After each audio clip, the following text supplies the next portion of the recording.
2, 3. Rest in peace, Kobe. Goddamn, make some noise. Now, I see you. What was the first reaction you had? You know what I mean? I mean, I'm still lost. Wow. I'm so lost. I mean, you know, I'm not like everyone else. Everyone else is quick to post on social media. I'm not so quick to post on social media as of right now because I don't really know what to say. Because I'm lost. I mean, you could pull up a lot of footage of me and Kobe Bryant talking, having fun, laughing. And actually, I was in Hawaii. You know, I think I went to Bora Bora a few years ago. And I stopped in Hawaii on my way back home. And me and Kobe was there, him and the Lakers. Me and Kobe took like, me and my security and one of Kobe securities, we took a 3-hour walk and just talked just about life and about just being legends. Wow. And, you know, even like right now, like I said before, you know, a lot of people are extremely quick because everything is about instant gratification. Everybody wants to go on social media and tell, and if you don't go on social media, then if it's not on social media, then it didn't happen. So my thing is this, don't differ from this. My grandmother, she raised me. My grandmother, she raised me. She passed away last year. I didn't go to the funeral or I didn't post her. Everything is not for everybody. So, am I hurt from the situation? Absolutely, very hurt. Think about it. I've been thinking about it all day. Since he passed, Sunday. And it's so crazy that, you know, I have a team that runs my social media pages. So when I want to post, a lot of times what I do, I send a picture, then I go on my memo pad, I type up what I want to type up, then I send it to my team, then they post. Right? And you have to realize, you know, I have a lot of employees that work for me. Even I have, you know, even like Girl Collection. So Sunday, you know, Girl Collection is open from Thursday all the way to Sunday. In 3 days, we're closed.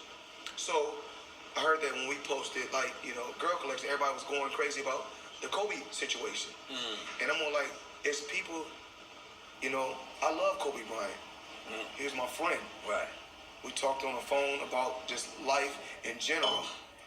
And even when he was going through the thing when he tore his Achilles, nobody knows that me and him was talking. And I'm the one that was giving him a lot of positive advice because he was going through a lot. So, you know, I got employees that still have to take care of their family. So I guess when we post about our club being open, everybody said, oh, what about Kobe? What about Kobe? Listen, everybody deal with their pain in different ways. You know, and it's more like, if you don't post on social media about someone passing away, then you don't care. That's not true. I'm not like everybody else. That's what makes me so special.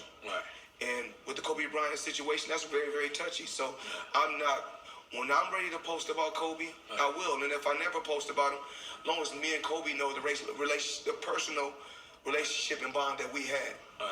That's what's up. Make some noise for that. I'll tell you a quick story with Kobe. Kobe was making an album at one point, right? So he was down with Trackmasters and Steve Style. Steve was on Breakfast Club. I don't know if you heard. You know, I did a record with Kobe. So I don't know if you heard it. Like, it never came out. But I don't know if it came out or got bootleg.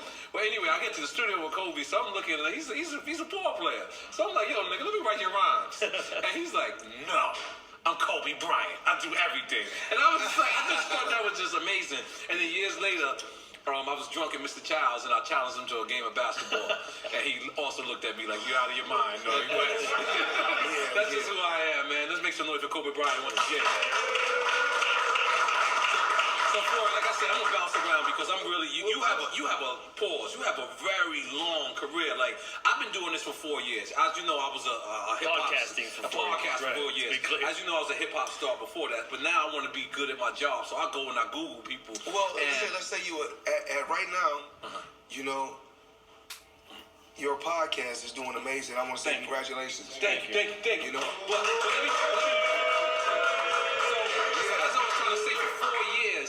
we've been doing this, and I've Googled people and I watched, and I gotta say to you, this is the most fun I've ever had. Just watching you wash niggas up again. like, you know, just going back and just watch, because I mean, like, I mean, it's for instance, Zab Judah fight, right? It's never good enough. No matter what, it's never good enough. If I beat a guy like Canelo, and he's at home. Chill, I'm getting there. Floyd. Chill, I'm getting there. Floyd. What's going on, my nigga? What's going on? I ain't seen you there. That's my man. I got you like coming on Straight Chats too. But all right, let me. This is when I knew you was the most disciplined motherfucker in the world. Was the Zab Judah fight, right? Yes. I know I'm from New York. I know how New York energy is giving it up. I know how you guys was giving it up. But then it was a incident that happened in the ring. You could have easily participated in this incident, but it was something very smooth you did. You know what you did? You relaxed. You just went in the corner and you did nothing. And how did you develop that discipline? Because you wasn't fucking up your bag. My thing is that we can't fuck up the money. We can't fuck up the money no matter what. We can fuck up a lot of things. We can fuck up the club. We can fuck up a house. We can fuck up a car, but we can't fuck up the money. So you mean to tell me at the minute where your uncle and... I knew a fine was coming instantly. You knew a fine was coming? I knew it. But not one piece of your thing said, let me go snuff Judah real quick. No? I was already taking care of business. Okay, all right. You said, fuck that, let's stay on the back. I mean, my thing was this. We're professionals. Right. I'm not an amateur. You know, this is not a street fight. So when you're a professional and you're a veteran, you got experience. Wow. My thing is to take the bigger role and say, I'm going to step aside and wait. Right. Self-discipline. When everything calms down, then we get back to doing what we do best. And he was like an aggressor, like for those couple of rounds. Like, I mean, a hell of a fighter. Right. I mean, that was for a world title, actually. I don't know which... Let me see. That was I don't know which world title I won. But I had so many fucking fights. Come on, brother. That was for the IBF though. For the IBF. And is that something that's a part of you? Because it almost seems like the first 3 rounds you study the person. Like you almost allow yourself to be hit almost a little bit, or allow yourself like. Is that something that you plan, or that's something that? It's all collecting data. You know, you see what he brings to the table. I mean, it all depends. My thing is this. I don't have to watch, any footage of a fighter. I mean, because I'm Floyd Mayweather, everybody got to watch me. God damn it! And again, that was hard. Let's make some noise for that again. So, a fight that was that got weird. It was, I thought y'all guys was homies at first. Was De La Hoya, right? I thought you guys was down with each other at first? No. Y'all always didn't like each other? Well, this was the thing. I was with a company, Top Rank. What's his name? Bob Arum. Bob Arum, yeah. Bob Arum, how I feel. Because, lawsuits always come different ways. I'm only speaking for how I feel. I feel like he was taking advantage of fighters for years. A lot of times all we talk about is Don King. I think Don King gets criticized because he's black and he's flashy and he's flamboyant. So a lot of times when you saying Bob Arum is worse. The thing is this, just like myself, I feel like I got 3 strikes against me when I go into any situation. I'm black, I'm wealthy, and I'm outspoken. So those are the 3 strikes. So even like I said before, Don King, same thing. Flashy, flamboyant, outspoken. Right. And so once the world starts to say, you know what? He's a crook. He's a crook. Everybody jumps on the bandwagon to say he's a crook instead of getting to know that person. Right. So since Bob Arum does it a quiet way, he's just a quiet crook. He's still a crook. Right. Going to the radar. So you think that's So when did the quarrel start with? I'm talking about De La Hoya. Yeah. I'm just talking about it all started with the promoter. I'm sorry, because I jumped. No. But like I said before, this drink champs, we jump all over the place. That's right. Let's go. So basically, we both had the same promoter. Right. Bob Arum had Muhammad Ali, Sugar Ray Leonard, Marvin Hagler, Roberto Duran, Oscar De La Hoya, Floyd Mayweather. So he would promote, it was De La Hoya. De La Hoya was the man at that particular time. You was with Jay Prince as well? No. Okay. This is before the Jay Prince. We'll get to that. Okay. So when I first signed with Top Rank, I was beating every fighter. Of course. And I knew I was going to eventually move up in weight class. By the way, you never not beat every fighter, just in case you don't know that. Okay. I knew eventually I was going to have to fight Oscar De La Hoya. And I feel like he was straight up and down, no special effects. You know? And so I said... but he was the man at the time, though. He was the man, and very, very fast fighter, but straight up and down. You know, real stiff. Right. You know, it just certain things I can see a fight, I can beat him. And my thing is this: every time I see any fight, I say I can beat him. So it wasn't nothing like he was doing nothing special. So what happened basically was this: the company was promoting me, and I wanted money put in every place where I was a black fighter being promoted just with the Hispanics. And I wanted to be promoted in the Hispanic area, and I like to call it the black area, but you know, in the Caucasian, where they like to say the urban area. So I wanted to be promoted in, like I said before, the Hispanics, the Caucasians, the blacks, worldwide. So spread the money out. And you wore the Mexican shorts too that day. And did you say I was single to Mayweather. I was taking over. So you know, single to Mayweather. You know, Cinco de Mayo is in May, and of course I'm Mayweather, so it's only right to take over the month of May. God damn it! And I take my hat off to all the Hispanics. No disrespect. To no Hispanics. Yeah, I just think that at that time when you said that, I think you said, you could correct me if I'm wrong. I think you said you was wearing the Mexican flag because you was more Mexican than him, and I think you took him out of his game plan. Or my thing is this: I'm more than everything than him. You know, I got more money than him. You know what I'm saying? I'm flyer than him. You know, of course, got more bitches than him. So, you know, so what else is it say? And I beat him. Right, and you beat him. And I beat all his fighters. And then he tried to sick every fighter after you after that. Like, he got a vendetta against you. You're right. Like, and you know what I did? I clipped all their wings. So I clipped all their wings. You know, like I said before, man, period. The thing is this, man. No matter what nobody say, man, just period, can't nobody fuck with me, man. You know, I can't be fucked with, you know. And just life. If this is what God wanted, this is what God wanted. I don't care how you cut it. I don't care how you slice it. I don't care what you do, man. Right. Line them up, and I'm going to knock them all down like bowling pins. Do you think this is a such thing as going too far when you guys are promoting the fight? Absolutely not. Oh, okay. Well, the thing is battle this. rap. Well, my thing is this. Battle rap. We get close up on each other. In battle rap, y'all can get close up, say what y'all got to say. Right. But then when we get to...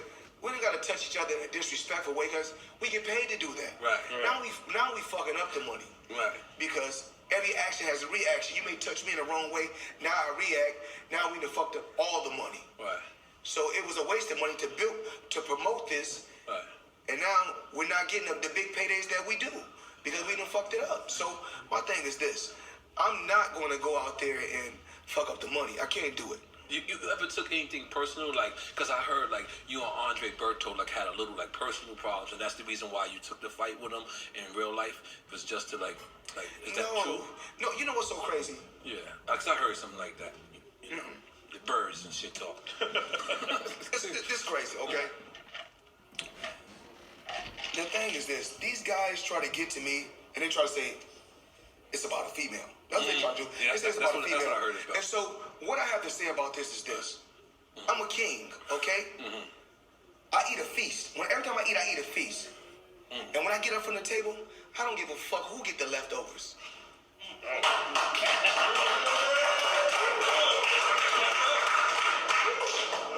So, at the end of the day, and you know my slogan, I say the same slogan, my man. You know, bitches is like doorknobs. We all get a turn. So my thing is this. I'm not tripping. So the thing is this. My thing is this. A lot of times, like, what we like to do is like to say, oh yeah, this or that. I mean, to each his own. Let a man can live his life the way he want to live. You know, like I always tell a man. As far as with in the world of females, I always say the same thing. Y'all know my slogan. Having one is too close to having none. So, you know, I always got a contingency plan. And for those that don't know, that's a backup plan. So that's what it is. Sounding real Mormon over here. I ain't gonna lie. I'm hyped. All right, hold on. So I'm moving around. Hold around. Now, this you gotta realize, I'm gonna give you what you want. This is and one you know, of I don't really do interviews. I know. Thank you so Absolutely. much, Yeah, by the way. appreciate Thank you so much. But let me just say something. This is one of my favorite fights, right? Was because this was like the time where everyone said, Floyd, this is it. This guy's Floyd's stopper. It was Ricky Hatton, right? Yes. I kid you not. I couldn't believe how the world, like, I won so much money on this fight. Like, I couldn't believe, like, the world was really, like, because they felt like he was a dog, a brawler. And then I watched the fight the other day. You not only knocked him out, but then you knocked him out knocking himself out. Because he hit the ring, boom. And I was like, I said, holy moly guacamole, this is, do you remember that? Do you remember what the critics were saying and things of that when up to the Ricky Hatton fight? Well, you know, I'm always fighting against the critics. Right. We talked about that in the beginning. You know, real sharp mind, so I always remember. Right. So, my thing is this, okay? Ricky Hatton. Hard. Hard. Yeah. Hunter, too. He's going forward like a pit bull. It's only one thing. Smarts. Smarts. Timing. The will to win. See, the thing is this about me in the sport of boxing. I was willing to die doing something that I love. So if you're willing to die to do something that you love, 99% of the time you're going to come out on top. So, just like Kobe Bryant, Michael Jordan, Killer instinct. you know, got to take the shot even if you miss. Yeah, fearless. You got to take the shot. So my thing is this, and it's crazy. Right. You know, even like I'm saying, like when you just look back at my career, you say who done from the beginning of boxing to now, who's doing Floyd Mayweather numbers? Who's doing Floyd Mayweather numbers? No one. Then you got everybody want to fight Conor McGregor, and I know you're gonna get to that. Yeah, I got that. Yeah, so I know you want to get now. Now everybody want to take the Floyd Mayweather route. Right. You know, you gotta realize this. I got my own fucking defense, man. That's the Mayweather. I got my own style in boxing. That's the Floyd Mayweather style. What is that shit? And the thing, you know, and the thing is Shoulder this. roll. The shoulder roll. I've been trying to do that for And the thing is 25 this. years. I don't care. My dad taught me the shoulder roll. But the thing is this, I don't care, and I'm not talking about my dad. I don't care who done it first. It's mine because I mastered it. So anytime somebody said it, and somebody said the Philly shell, I mean, my thing is this, I love Philadelphia. You know, I love the city of brotherly love. I love all the fighters. I love the culture, I love the hip hop artists. But at the end of the day, that's the Mayweather defense. And no one has been able to come close to that defense. No one's been able to come close to the shoulder roll. Niggas been trying, but they've been getting knocked the fuck out. I mean, shit is easy, man.